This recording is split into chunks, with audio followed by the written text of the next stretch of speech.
गुरुजी, यदि आप अपना जीवन एक उद्देश्य में लगा दें और वह प्राप्त ना हो सके, तब क्या करें? देखिए, ये एक समीक्षा का विषय है। इस बात की समीक्षा करिए, क्योंकि यदि आप अपना जीवन एक उद्देश्य में लगाएंगी और वो प्राप्त ना हो, ऐसा हो ही नहीं सकता। यदि उद्देश्य प्राप्त नहीं हो पा रहा है, तो फिर आपने अपना जीवन एक उद्देश्य में लगाया ही नहीं। जरा उद्देश्य की समीक्षा करिए, अपने कर्तव्य पथ की समीक्षा कीजिए और अपने कार्यों की समीक्षा कीजिए, प्रयासों की समीक्षा कीजिए। निश्चित आपको ये निष्कर्ष मिलेगा कि आप यदि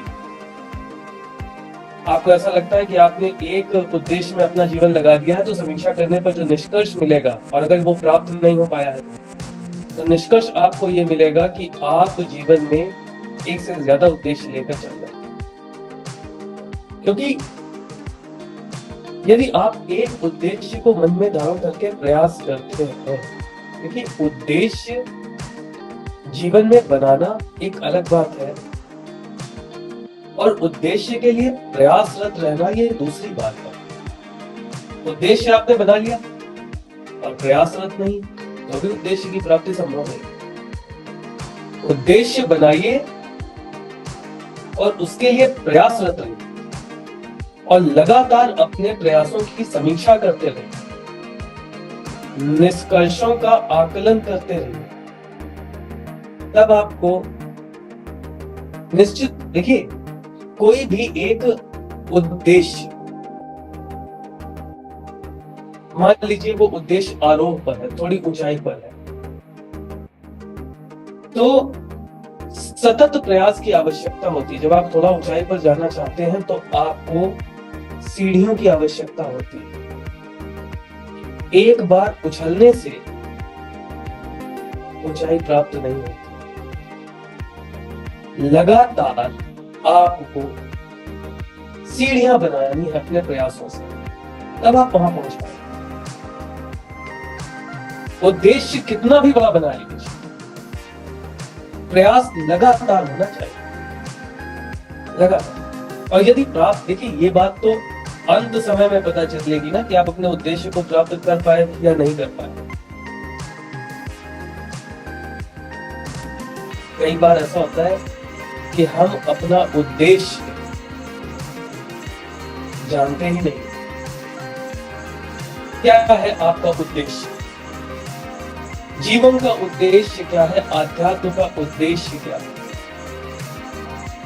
ये सब सोचना चाहिए। आध्यात्म का उद्देश्य, देखिए, जीवन का उद्देश्य है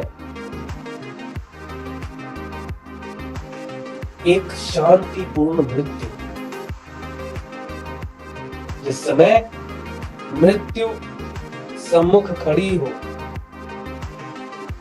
तो आपको संतुष्टि हो। ये जीवन का उद्देश्य है। संतुष्टि हो कि आपने अपने जीवन में अपने परिवार, अपने समाज, स्वयं, सबके प्रति उत्तरदायित्व को पूर्ण किया। ये संतुष्टि होनी चाहिए। हम सिर्फ भौतिक उद्देश्य को अपना उद्देश्य नहीं बता सकते। हम सिर्फ आध्यात्मिक उद्देश्य को अपना उद्देश्य नहीं बना सकते। ये शरीर 3 तत्वों से मिलकर बना। इस शरीर में, इस जीवन में 3 तत्व हैं। एक आपका शरीर, दूसरा आत्मा और तीसरा परमात्मा।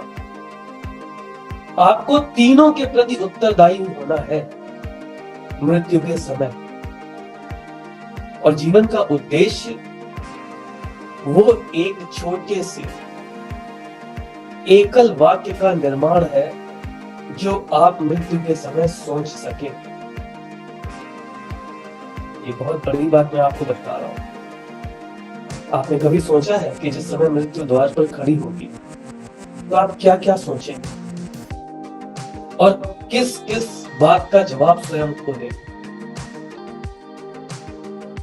उस समय आपको सिर्फ एक बात सोचनी है और उसी एक बात का स्वयं को जवाब देना। तो मृत्यु संतुष्टि और शांति के साथ होती है। हम अपने पूरे जीवन में वो एकल वाक्य नहीं बना पाते। ये सारा ज्ञान, ये संपूर्ण शास्त्रों का ज्ञान, भौतिकता का ज्ञान, आध्यात्म का ज्ञान, ये सब धरा का धरा रह जाता है यदि आपने अपने जीवन में वो एकल वाक्य नहीं बनाया। तो उद्देश्य है क्या? कहीं ऐसा तो नहीं कि सिर्फ भौतिकता को ही उद्देश्य समझना और भौतिक उद्देश्य के प्रति सजग है। भौतिक उद्देश्य, ध्यान रखिएगा, जो भौतिक उद्देश्य होता है उस उद्देश्य का एक समय होता है,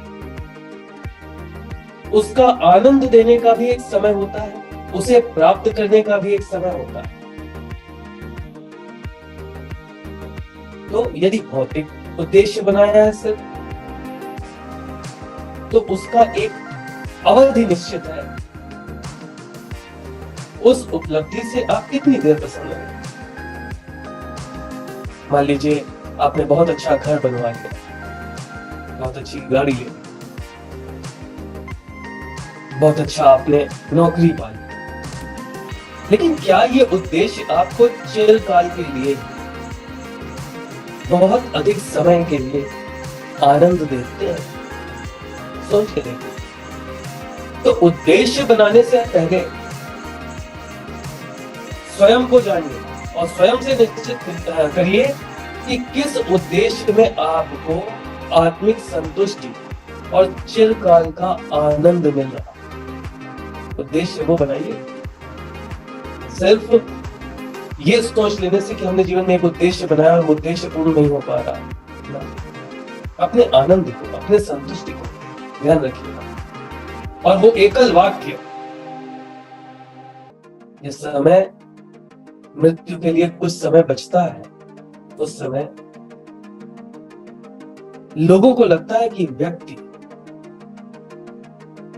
संज्ञान नहीं है, उसकी आंखें बंद हैं, वो कुछ बोल नहीं रहा, लेकिन वो झंझावातों से जूझ रहा होता है।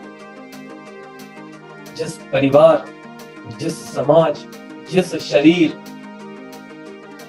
के लिए उसने अपना पूरा जीवन समर्पित कर दिया होता है, वो सब कुछ छूट रहा होता है, सब कुछ छूट रहा है। तब उसे ये ज्ञान आता है कि कुछ भी मेरा नहीं था। उस समय संतुष्टि देने वाला वो एकल वाक्य, वो एक वाक्य जिसके बारे में सोचकर, जिसका उत्तर प्राप्त कर, वो संतुष्टि से कुछ और नहीं सोचता और ईश्वर के प्रति लीन हो जाता है कि प्रभु मैं अब आपके साथ चलने को सज्ज हूं। उस एकल वाक्य का निर्माण जीवन का उद्देश्य होना चाहिए। ठीक है।